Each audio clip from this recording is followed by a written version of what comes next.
Hello बेटा, आपने plus two में पढ़ा होगा कि चार्ज क्वांटाइज्ड होता है। इसका मतलब क्या होता है कि किसी भी बॉडी के ऊपर जो चार्ज होता है वो हमेशा क्या होता है, प्लस माइनस एन ई। ठीक है, ई क्या है? Charge on electron. यानी कि चार्ज जो होता है वो ई मतलब चार्ज ऑन इलेक्ट्रॉन का हमेशा इंटीग्रल मल्टीपल होता है। इसका मीनिंग क्या होता है?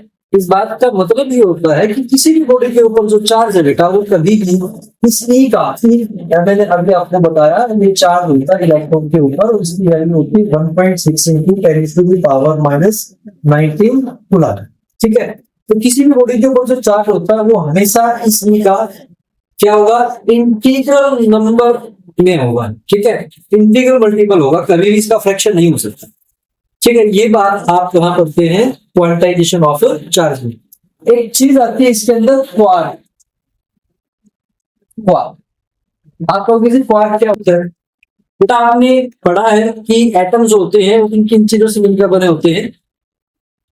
Proton, neutron and electron. लेकिन क्या आपको पता है कि जो प्रोटॉन और न्यूट्रॉन है वो भी और छोटे पार्टिकल से मिलकर बने होते हैं, जिसको क्या बोला जाता है? क्वार्क। तो जो प्रोटॉन एंड न्यूट्रॉन है बेटा, are consist of quarks. Consist of quark, quark के बने। ठीक है फ्रेंड्स, आपको वजह की बात बताऊं, क्वार्क कई तरह के होते हैं। ठीक है, up quark, down quark, top quark, bottom quark. ठीक है, और एक्सट्रीम क्वार्क, चार्म क्वार्क, कई तरह के होते हैं, बहुत तरह के डिस्कवर हो सकते हैं। और इन क्वार्क के ऊपर जो चार्ज हो सकता है वो प्लस माइनस 2/3 और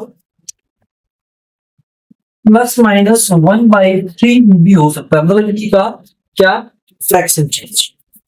तो इससे तो law of quantization of charge का अवॉइड हो गया है ना।